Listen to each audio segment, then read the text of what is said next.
Hello दोस्तों, मैं Awadhesh Kumar मोगामा classes में आपका स्वागत करता हूं। आज से हम आप लोगों के बीच लुसेंट का संविधान का चैप्टर शुरू किया है।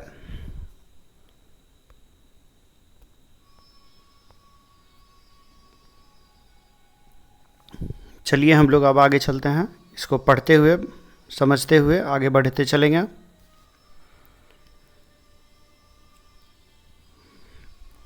सत्रह सौ संतावन में पलासी की लड़ाई और 1764 में बक्सर के युद्ध को अंग्रेज़ों द्वारा जीत लिए जाने के बाद बंगाल पर ब्रिटिश ईस्ट इंडिया कंपनी ने शासन का शिकंजा कसा।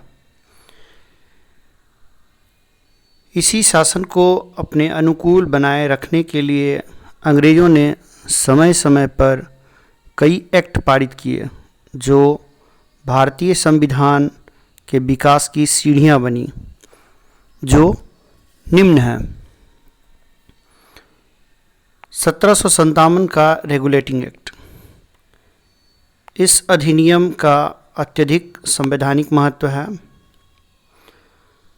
भारत में ईस्ट इंडिया कंपनी के कार्यों को नियमित और नियंत्रित करने की दिशा में ब्रिटिश सरकार द्वारा उठाया गया यह पहला कदम था।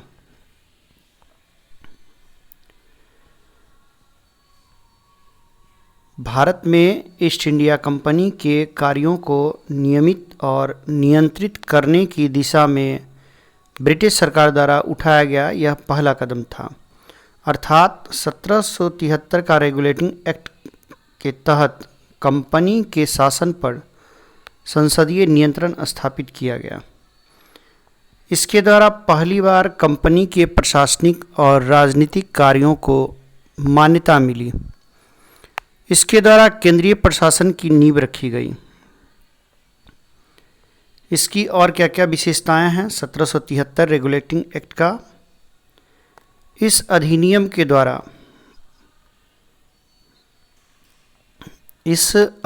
के द्वारा बंगाल के गवर्नर को बंगाल का गवर्नर जनरल पद नाम दिया गया तथा मुंबई एवं मद्रास के गवर्नर को इसके अधीन किया गया। इस एक्ट के तहत बनने वाले प्रथम governor general Lord Warren Hastings थे। आपसे पूछा जाता है सवाल कि 1773 एक्ट के तहत बनने वाले पहले गवर्नर जनरल कौन थे, तो वारेन हेस्टिंग्स। इस एक्ट के अंतर्गत कलकत्ता प्रेसिडेंसी में एक ऐसी सरकार स्थापित की गई जिसमें गवर्नर जनरल और उसकी परिषद के 4 सदस्य थे जो अपनी सत्ता का उपयोग संयुक्त रूप से करते थे। इस अधिनियम के अंतर्गत कलकत्ता में 1774 में एक उच्चतम न्यायालय की स्थापना की गई जिसमें मुख्य न्यायाधीश एवं 3 अन्य न्यायाधीश थे। इसके प्रथम मुख्य न्यायाधीश जो थे वो सर एलिजा इम्पे थे तथा इसके प्रथम मुख्य न्यायाधीश कौन थे, तो सर एलिजा इम्पे थे और 3 अन्य न्यायाधीश चेम्बर्स, लिमेंस्टर और हाइड थे। इसके तहत कंपनी के कर्मचारियों को निजी व्यापार करने और भारतीय लोगों से उपहार व रिश्वत लेना प्रतिबंधित कर दिया गया। 1773 एक्ट के तहत जो है सो कलकत्ता में 1774 में एक उच्चतम न्यायालय की स्थापना की गई जिसके मुख्य न्यायाधीश का नाम जो था सर एलिजा इम्पे था और 3 जो न्यायाधीश थे चेम्बर्स, लिमेंस्टर और हाइड थे। 1773 एक्ट के तहत कंपनी के कर्मचारियों को निजी व्यापार करने, भारतीय लोगों से उपहार व रिश्वत लेना प्रतिबंधित कर दिया गया।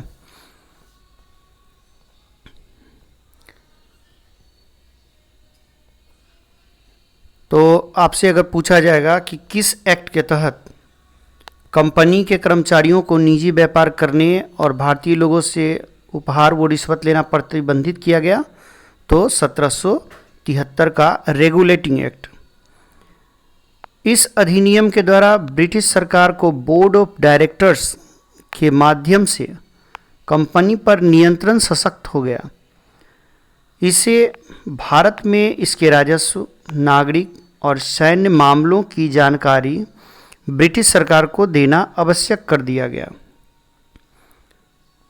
ये सारी बातें 1773 एक्ट के तहत था। अब हम लोग एक बार फिर से इसको रिपीट करेंगे।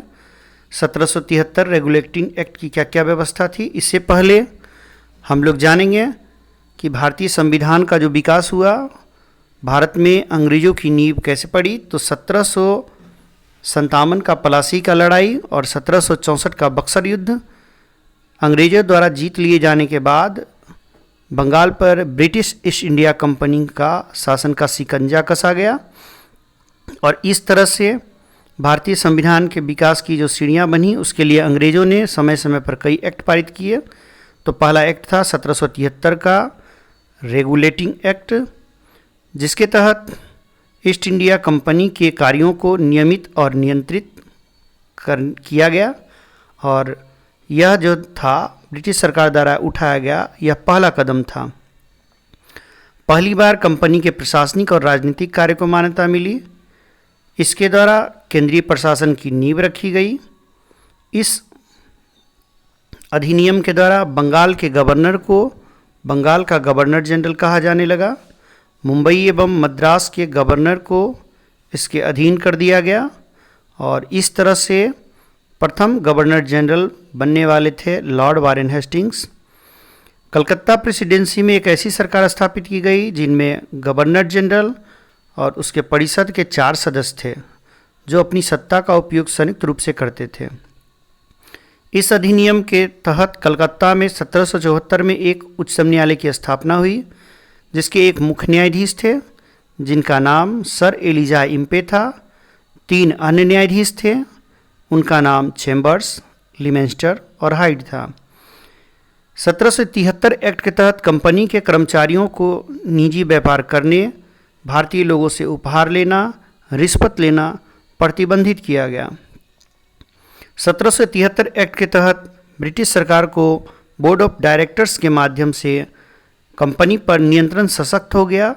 इसे भारत में इसके राजस्व, नागरिक और सैन्य मामले की जानकारी ब्रिटिश सरकार को देना आवश्यक कर दिया गया।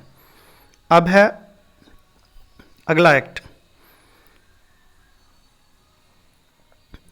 Act of settlement. Act of settlement act of settlement कहता है कि रेगुलेटिंग एक्ट की कमियों को दूर करने के लिए इस एक्ट का प्रावधान किया गया। अर्थात एक्ट ऑफ सेटलमेंट किस उद्देश्य से आया, तो 1773 का जो रेगुलेटिंग एक्ट था उसकी कमियों को दूर करने के लिए एक्ट ऑफ सेटलमेंट 1781 लाया गया। इस एक्ट के अनुसार कलकत्ता की सरकार को बंगाल, बिहार और उड़ीसा के लिए भी विधि बनाने का प्राधिकार प्रदान किया गया। तो एक्ट ऑफ सेटलमेंट मुख्य रूप से जो आया, एक्ट ऑफ सेटलमेंट 1781, वह रेगुलेटिंग एक्ट की कमियों को दूर करने के लिए आया तथा कलकत्ता की सरकार को बंगाल, बिहार और उड़ीसा के लिए विधि बनाने का प्राधिकार प्रदान किया गया 1781 एक्ट ऑफ सेटलमेंट के तहत। अब है अगला 1784 का पिट्स इंडिया एक्ट। 1784 का पिट्स इंडिया एक्ट, इस एक्ट के द्वारा दोहरे प्रशासन का प्रारंभ हुआ। अर्थात दोहरे प्रशासन का प्रारंभ किस एक्ट के तहत हुआ, तो 1784 Pitt's India act. Board of directors तथा बोर्ड ऑफ कंट्रोलर्स की स्थापना हुई 1784 पिट्स इंडिया एक्ट के तहत। यह आपसे पूछा जाएगा कि बोर्ड ऑफ डायरेक्टर्स किससे संबंधित था, तो यह जो है सो बोर्ड ऑफ डायरेक्टर्स व्यापारिक मामलों के लिए तथा बोर्ड ऑफ कंट्रोलर्स राजनीतिक मामलों से संबंधित था। बोर्ड ऑफ डायरेक्टर्स तथा बोर्ड ऑफ कंट्रोलर्स की स्थापना किस एक्ट के तहत हुई, तो 1784 का पिट्स इंडिया एक्ट के तहत। 1793 का चार्टर्ड अधिनियम, इसके द्वारा नियंत्रण बोर्ड के सदस्यों तथा कर्मचारियों के वेतन आदि को भारतीय राजस्व में से देने की व्यवस्था की गई। तो आपसे पूछा जाएगा कि किस एक्ट के तहत नियंत्रण बोर्ड के सदस्य और कर्मचारियों के वेतन को भारतीय राजस्व से देने की व्यवस्था की गई। तो 1793 का चार्टर अधिनियम। अगला एक्ट है 1813 का चार्टर अधिनियम। 1813 का जो चार्टर अधिनियम था, इसमें कहा गया कि कंपनी के अधिकार पत्र को 20 वर्ष के लिए बढ़ा दिया गया। 1813 एक्ट के तहत, 1813 का चार्टर अधिनियम के तहत कंपनी के अधिकार पत्र को 20 वर्ष के लिए बढ़ा दिया गया। कंपनी के भारत के साथ व्यापार करने का एकाधिकार को छीन लिया गया। कंपनी के भारत के साथ व्यापार करने के एकाधिकार को छीन लिया गया, किंतु उसे चीन के साथ व्यापार एवं पूर्वी देशों के साथ चाय के व्यापार के संबंध में 20 वर्षों के लिए एकाधिकार प्राप्त रहा। कुछ सीमा के अधीन सभी ब्रिटिश नागरिकों के लिए भारत के साथ व्यापार खोल दिया गया। अर्थात 1813 एक्ट के तहत कंपनी के अधिकार पत्र को 20 वर्ष के लिए बढ़ा दिया गया। कंपनी के भारत के साथ व्यापार करने का एकाधिकार छीन लिया गया, किंतु चीन के साथ व्यापार एवं पूर्वी देश के साथ चाय का व्यापार के संबंध में 20 वर्ष के लिए एकाधिकार प्राप्त रहा। कुछ सीमा के अधीन सभी ब्रिटिश नागरिकों के लिए भारत के साथ व्यापार खोल दिया गया। कुछ सीमा के अधीन सभी ब्रिटिश नागरिक के लिए भारत के साथ व्यापार खोल दिए गए। आगे कहता है कि 1813 से पहले ईसाई पादरियों को भारत में आने की आज्ञा नहीं थी, परंतु 1813 के अधिनियम के द्वारा ईसाई पादरियों को आज्ञा प्राप्त करके भारत आने की सुविधा मिल गई। अर्थात पहली बार ईसाई पादरी भारत कब आए? तो 1813 एक्ट के तहत आए। 1833 का चार्टर अधिनियम। इस अधिनियम की मुख्य विशेषता है, इसके द्वारा कंपनी के व्यापारिक अधिकार पूर्णतः समाप्त कर दिए गए। 1813 में क्या कहा गया था? तो 1813 में कहा गया था कि कंपनी के अधिकार पत्र को 20 वर्ष के लिए बढ़ा दिया गया है। तो 1813 था, ठीक है, और 20 वर्ष तो हो गया कितना? 1833। तो जब 1833 आया तो कंपनी के व्यापारिक अधिकार पूर्णतः समाप्त कर दिए गया। अब कंपनी का कार्य ब्रिटिश सरकार की ओर से मात्र भारत का शासन करना रह गया। बंगाल के गवर्नर जनरल को भारत का गवर्नर जनरल कहा जाने लगा। हम लोगों ने 1773 एक्ट के तहत पढ़ा कि बंगाल के गवर्नर जनरल जो थे वो बंगाल के गवर्नर जनरल कहे जाने लगे। और 1833 में क्या कहा गया कि बंगाल के गवर्नर जनरल को भारत का गवर्नर जनरल कहा जाने लगा। बंगाल के गवर्नर जनरल को भारत का गवर्नर जनरल कहा जाने लगा। बंबई तथा मद्रास की परिषदों की विधि निर्माण शक्तियों को वापस ले लिया गया। विधिक परामर्श हेतु गवर्नर जनरल की परिषद में एक विधि सदस्य के रूप में चौथे सदस्य को शामिल किया गया। अर्थात विधि सदस्य को चौथे सदस्य के रूप में गवर्नर जनरल की परिषद में किस एक्ट के तहत शामिल किया गया? तो 1833 के तहत। भारत में दास प्रथा को विधि विरुद्ध घोषित कर दिया गया तथा 1843 में उसका उन्मूलन कर दिया गया। भारत में दास प्रथा को विधि विरुद्ध कब घोषित किया गया? तो 1833 चार्टर एक्ट के तहत 1843 में उसका उन्मूलन भी कर दिया गया।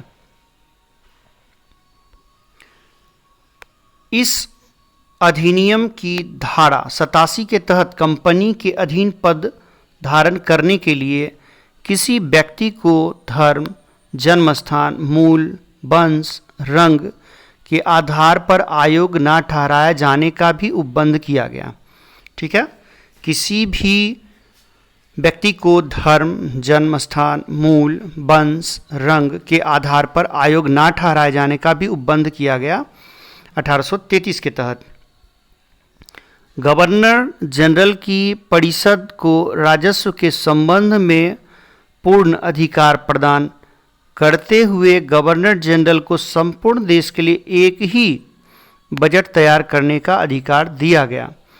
अर्थात संपूर्ण देश के लिए एक बजट किस एक्ट के तहत आया? गवर्नर जनरल के द्वारा लाया गया, तो 1833 के तहत।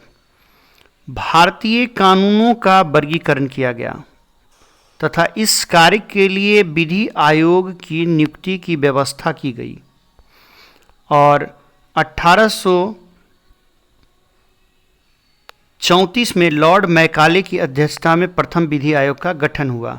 ठीक है, तो हम लोगों ने 1833 में क्या क्या पढ़ा, एक बार फिर से देखते हैं। 1833 चार्टर अधिनियम के तहत कंपनी के व्यापारिक अधिकार पूर्णतः समाप्त कर दिए गए। कंपनी का कार्य ब्रिटिश सरकार की ओर से मात्र भारत पर शासन करना रह गया। बंगाल के गवर्नर जनरल को भारत का गवर्नर जनरल कहा जाने लगा। बम्बई तथा मद्रास की परिषद की विधि निर्माण शक्तियों को वापस ले लिया गया। विधिक परामर्श हेतु गवर्नर जनरल की परिषद में विधि सदस्य के रूप में चौथे सदस्य को शामिल किया गया। भारत में दास प्रथा को विधि विरुद्ध घोषित किया गया।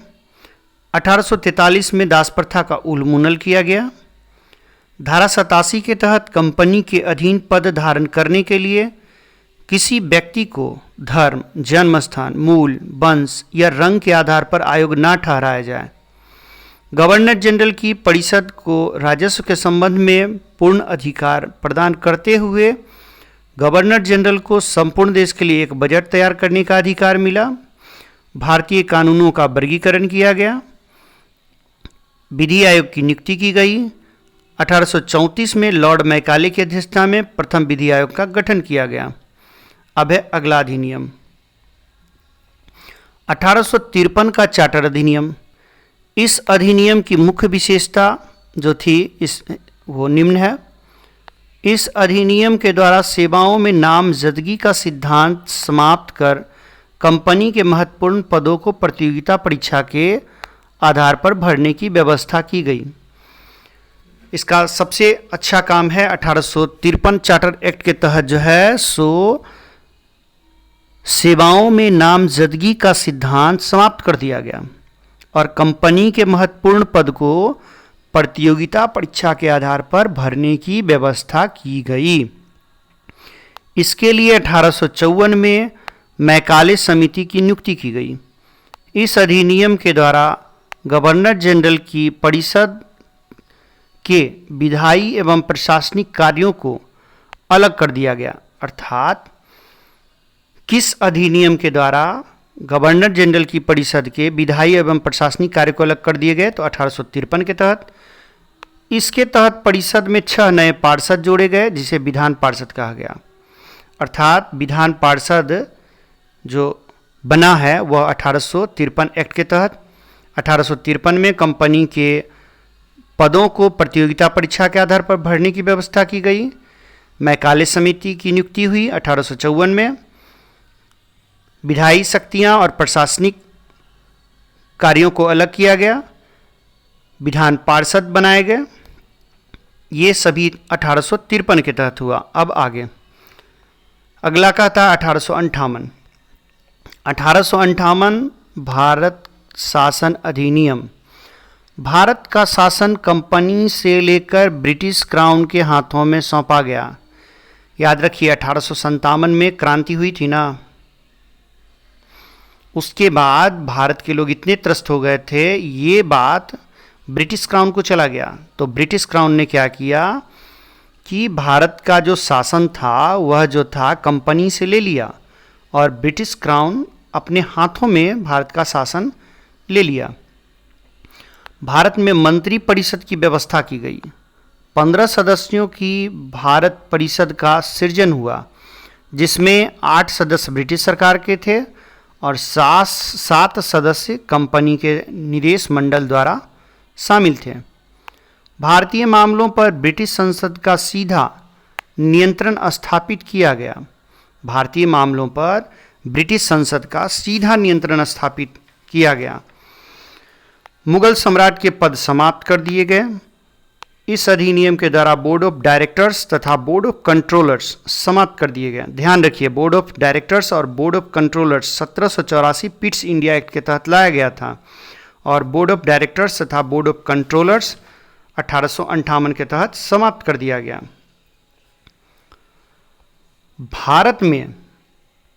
भारत में शासन संचालन के लिए ब्रिटिश मंत्रिमंडल में एक सदस्य के रूप में भारत के राज्य सचिव अर्थात secretary of state for India की नियुक्ति की गई, अर्थात भारत के राज्य सचिव की नियुक्ति की गई। वह अपने कार्यों के लिए ब्रिटिश संसद के प्रति उत्तरदायित्व होता था। भारत के प्रशासन पर इसका संपूर्ण नियंत्रण था। उसी का वाक्य अंतिम होता था, चाहे वह नीति के विषय में हो या अन्य ब्यौरे के विषय में हो। भारत के गवर्नर जनरल का नाम बदलकर वाइसराय कर दिया गया। 1858 एक्ट के तहत भारत के गवर्नर जनरल का नाम बदल करके क्या कर दिया गया? भारत का वाइसराय कर दिया गया। और इस प्रकार से गवर्नर जनरल लॉर्ड कैनिंग अंतिम गवर्नर जनरल एवं प्रथम वाइसराय हुए। आपसे पूछा जाएगा कि भारत का अंतिम गवर्नर जनरल कौन था, तो लॉर्ड कैनिंग, और भारत का प्रथम वाइसराय कौन था, तो भी लॉर्ड कैनिंग ही होगा। अब है 1861 का भारत परिषद अधिनियम। गवर्नर जनरल की कार्यकारिणी परिषद का विस्तार किया गया। विभागीय प्रणाली का प्रारंभ हुआ लॉर्ड कैनिंग के द्वारा। विभागीय प्रणाली का प्रारंभ हुआ लॉर्ड कैनिंग के द्वारा, अर्थात 1861 का भारत परिषद अधिनियम के समय गवर्नर कौन था, तो लॉर्ड कैनिंग ही था। गवर्नर जनरल की कार्यकारिणी परिषद का विस्तार किया गया। विभागीय प्रणाली का प्रारंभ हुआ लॉर्ड कैनिंग के द्वारा। गवर्नर जनरल को पहली बार अध्यादेश जारी करने की शक्ति प्रदान की गई। ऐसे अध्यादेश की अवधि मात्र 6 महीने होती थी। गवर्नर जनरल को बंगाल, उत्तर पश्चिमी सीमा प्रांत और पंजाब में विधान परिषद स्थापित करने की शक्ति प्रदान की गई। इसके द्वारा कानून बनाने की प्रक्रिया में भारतीय प्रतिनिधि को शामिल करने की शुरुआत की गई। वाइसराय कुछ भारतीयों को विस्तारित परिषद में गैर सरकारी सदस्य के रूप में नामांकित कर सकता था। 1861 के तहत क्या क्या हुआ, तो गवर्नर जनरल की कार्यकारिणी परिषद का विस्तार हुआ, विभागीय प्रणाली का प्रारंभ हुआ, गवर्नर जनरल को पहली बार अध्यादेश जारी करने की शक्ति मिली, गवर्नर जनरल को बंगाल, उत्तर पश्चिमी सीमा प्रांत और पंजाब में विधान परिषद स्थापित करने की शक्ति प्रदान की गई। इसके द्वारा कानून बनाने की प्रक्रिया में भारतीय प्रतिनिधियों को शामिल करने की बात की गई और पहली बार गैर सरकारी सदस्य के रूप में परिषद में कुछ लोग भारतीय शामिल भी हुए। वो कौन कौन थे, तो ऐसा मौका 1862 में मिला। लॉर्ड कैनिंग ने 3 भारतीयों को उसमें मनोनीत किया, बनारस के राजा, पटियाला के महाराजा और सर दिनकर राव को विधान परिषद में मनोनीत किया। तो 1862 में किसने, लॉर्ड कैनिंग ने। आपसे पूछा जाएगा कि किस एक्ट के तहत गैर सरकारी सदस्य के रूप में 3 भारतीयों को लॉर्ड कैनिंग के द्वारा शामिल किया गया, तो 1861 के तहत। 1862 में और कौन कौन थे, तो बनारस के राजा थे, पटियाला के महाराजा थे और सर दिनकर राव थे। अब कहता है 1873।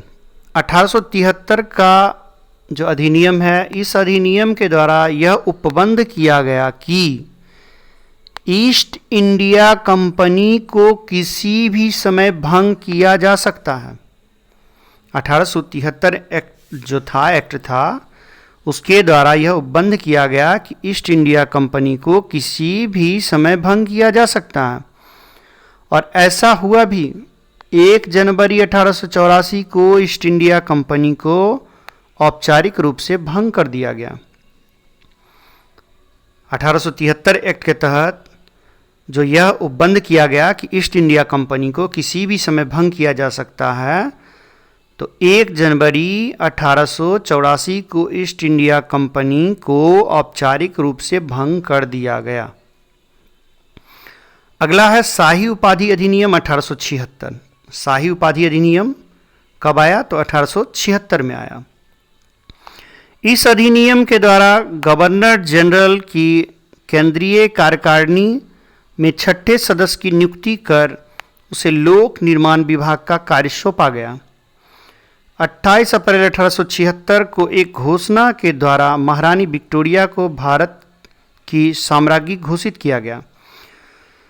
तो शाही उपाधि अधिनियम कब आया? तो 1876 में महारानी विक्टोरिया को भारत की साम्राज्ञी घोषित किया गया। तो 28 अप्रैल 1876 में शाही उपाधि अधिनियम 1876 के तहत गवर्नर जनरल की कार्यकारिणी परिषद में 6ठे सदस्य की नियुक्ति कर उसे लोक निर्माण विभाग सौंपा गया। किस अधिनियम के तहत? तो शाही उपाधि अधिनियम 1876 के तहत। अब है 1892। 1892 का भारत परिषद अधिनियम क्या कहता है? इसकी जो विशेषताएं थी, अप्रत्यक्ष चुनाव प्रणाली की शुरुआत हुई। 1892 एक्ट के तहत, 1892 का भारत परिषद अधिनियम के तहत अप्रत्यक्ष चुनाव प्रणाली की शुरुआत हुई। इसके द्वारा राजस्व एवं व्यय अथवा बजट पर बहस करने तथा कार्यकारिणी से प्रश्न पूछने की शक्ति दी गई। 1892 की क्या विशेषताएं थी? तो अप्रत्यक्ष चुनाव प्रणाली की शुरुआत हुई। इसके द्वारा राजस्व एवं व्यय अथवा बजट पर बहस करने की, कार्यकारिणी से प्रश्न पूछने की शक्ति दी गई। अब है अगला 1909 का भारत परिषद अधिनियम। 1909 का भारत परिषद अधिनियम, 1909 का जो भारत परिषद अधिनियम है वो क्या कहता है? तो 1909 का भारत परिषद अधिनियम जो है उसे मार्ले मिंटो सुधार भी कहा गया है। पहली बार मुस्लिम समुदाय के लिए पृथक प्रतिनिधित्व का उपबंध किया गया। सबसे ज़्यादा सवाल यही पूछा जाता है, मुस्लिम समुदाय के लिए पृथक प्रतिनिधित्व का उपबंध किस अधिनियम के तहत किया गया? तो 1909 का भारत परिषद अधिनियम या मार्ले मिंटो सुधार अधिनियम। इसके अंतर्गत मुस्लिम सदस्यों का, इसके अंतर्गत मुस्लिम सदस्यों का चुनाव मुस्लिम मतदाता ही कर सकते थे। 1909 का जो भारत परिषद अधिनियम बना उसमें जो मुस्लिम समुदाय के लिए पृथक प्रतिनिधित्व का उपबंध किया गया, इसके अंतर्गत मुस्लिम सदस्यों का चुनाव मुस्लिम मतदाता ही कर सकते थे। भारत सरकार अधिनियम के तहत पहली बार विधायिका में कुछ निर्वाचित प्रतिनिधित्व की मंजूरी मिली। इस प्रकार इस अधिनियम ने सांप्रदायिकता को वैधानिकता प्रदान की और लॉर्ड मिंटो को सांप्रदायिक निर्वाचन का जनक के रूप में जाना जाने लगा। ये पूछा जाता है सांप्रदायिक निर्वाचन के जनक किसको कहते हैं? तो लॉर्ड मिंटो को कहते हैं। सांप्रदायिक निर्वाचन के जनक किसको कहते हैं? तो लॉर्ड मिंटो को कहते हैं। किस अधिनियम ने सांप्रदायिकता को वैधानिकता प्रदान की? तो 1909 का अधिनियम या मार्ले मिंटो सुधार अधिनियम। पहली बार मुस्लिम समुदाय के लिए पृथक प्रतिनिधित्व का उपबंध किया गया। किस अधिनियम के तहत? 1909 अधिनियम के तहत या मार्ले मिंटो सुधार अधिनियम। अगला है, भारतीयों को भारत सचिव एवं गवर्नर जनरल की कार्यकारिणी परिषद में नियुक्ति की गई। केंद्रीय और प्रांतीय विधान परिषद को पहली बार बजट पर वाद विवाद करने, सार्वजनिक हित के विषय पर प्रस्ताव पेश करने, पूरक प्रश्न पूछने एवं मत देने का अधिकार मिला। ठीक है। अब कहता है, एक बार और बजट की चर्चा हुई है। केंद्रीय और प्रांतीय विधान परिषद को पहली बार बजट पर वाद विवाद करने, सार्वजनिक हित के विषय पर प्रस्ताव पेश करने, पूरक प्रश्न पूछने और मत देने का अधिकार मिला। प्रांतीय विधान परिषदों की संख्या में वृद्धि की गई। ठीक है, प्रांतीय विधान परिषदों की संख्या में वृद्धि की गई। सत्येंद्र प्रसाद सिन्हा वायसराय की कार्यकारिणी परिषद के प्रथम भारतीय सदस्य बने। ये पूछा जाता है कि वायसराय की कार्यकारिणी परिषद के प्रथम भारतीय सदस्य कौन बने, तो सत्येंद्र प्रसाद सिन्हा। सत्येंद्र प्रसाद सिन्हा वायसराय की कार्यकारिणी परिषद के प्रथम भारतीय सदस्य बने किस अधिनियम के तहत, तो 1909 अधिनियम के तहत। उन्हें विधि सदस्य बनाया गया। ठीक है, अर्थात पहला विधि सदस्य कौन बना, कौन भारतीय थे जो पहले विधि सदस्य के रूप में नामांकित हुए, तो सत्येंद्र प्रसाद सिन्हा। इस अधिनियम के तहत presidency, corporation, chambers of commerce, विश्वविद्यालयों और जमींदारों के लिए अलग प्रतिनिधित्व का प्रावधान किया गया। 1909 ईस्वी में लॉर्ड मार्ले इंग्लैंड में, लॉर्ड मार्ले कहाँ था, इंग्लैंड में, और इंग्लैंड में भारत के राज्य सचिव थे, और लॉर्ड मिंटो भारत के वाइसराय थे। ध्यान रखना है, 1909 को मार्ले मिंटो सुधार कहा गया है। तो मार्ले जो कि इंग्लैंड में और मिंटो जो कि भारत में, तो मार्ले इंग्लैंड में भारत के राज्य सचिव थे और मिंटो भारत के वाइसराय। ध्यान रखिएगा, नाम से ही क्लियर हो जाएगा, मार्ले मिंटो। मार्ले जो इंग्लैंड से शासन कर रहा था, मिंटो जो कि भारत में रह के शासन कर रहा था। अगला लाइन है, भारत में ब्रिटिश अर्थात ब्रिटेन के सभी संवैधानिक प्रयोगों में से सबसे कम समय तक चलने वाला अधिनियम 1909 का भारत परिषद अधिनियम था। पूछा जाएगा कि सबसे कम समय तक चलने वाला अधिनियम कौन था, तो 1909 का भारत परिषद अधिनियम। यहाँ स्पष्ट लिखा हुआ है, भारत में ब्रिटेन के सभी संवैधानिक प्रयोगों में से सबसे कम समय तक चलने वाला अधिनियम कौन था, तो 1909 का भारत परिषद अधिनियम। आज यहीं तक, फिर कल मिलते हैं अगले वीडियो में। तब तक जय हिंद।